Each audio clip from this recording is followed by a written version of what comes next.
কেন্দ্রীয় শহীদ মিনার এলাকায় কলেজ শিক্ষার্থী রাকিব হাসানকে কুপিয়ে ও গুলি করে হত্যার ঘটনায় 4 জনকে গ্রেপ্তার করেছে পুলিশ।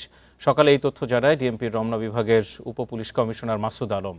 পুলিশ ও প্রত্যক্ষদর্শীরা বলছে, ঘটনার দিন রাত 9টায় কেন্দ্রীয় শহীদ মিনারে সিঁড়িতে বন্ধুদের সঙ্গে আড্ডা দিচ্ছিলেন রাকিবুল। এ সময় কয়েকজন যুবক তাকে প্রথমে গুলি করে, পরে তাকে এলোপাতাড়ি ছুরিকাঘাত করে পালিয়ে যায়।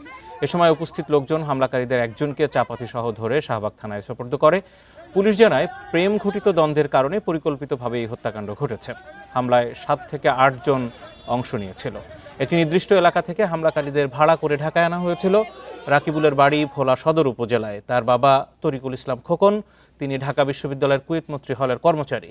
রাকিবুল রাজধানীর বোরহানউদ্দিন পোস্ট গ্রাজুয়েট কলেজের স্নাতক 2য় বর্ষের শিক্ষার্থী ছিলেন।